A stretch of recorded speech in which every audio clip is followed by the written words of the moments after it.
तो नमस्कार प्रणाम, आप सभी को स्वागत है हमारे इस वीडियो में, जो कि वीडियो बहुत मज़ेदार है। नया अपडेट के साथ वीडियो में आप सबके बीच में आया हूं। तो आप लोग से रिक्वेस्ट है, आप लोग अगर ये वीडियो यूट्यूब पर देख रहे हैं तो चैनल को सब्सक्राइब करिए, और फेसबुक पेज पर देख रहे हैं तो फेसबुक पेज को फॉलो करिए और शेयर करिए वीडियो को।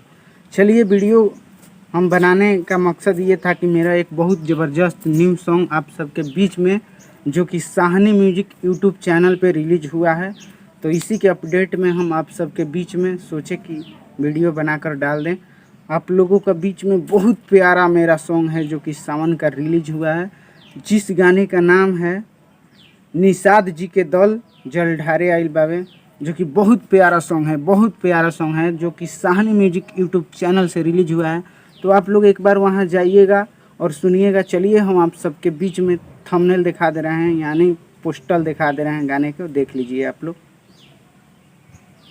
तो आशा विश्वास है कि आप लोग थंबनेल देख चुके हैं, आप लोगों को बहुत अच्छा लगा होगा। तो चलिए, आप सबको वो गाना हम अपने आवाज़ में दो शब्द गाकर सुना दे रहे हैं, जो कि फर्स्ट मुखड़ा बहुत मस्त है, जो कि सावन का पावन महीना में गाना रिलीज हुआ है। तो चलिए, हम आप सबको सुना रहे हैं।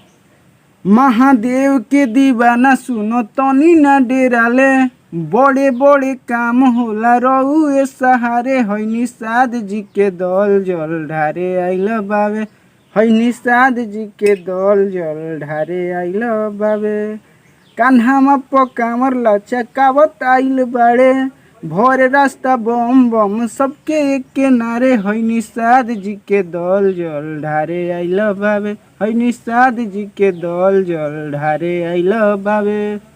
तो चलिए, नमस्कार प्रणाम आप सभी को।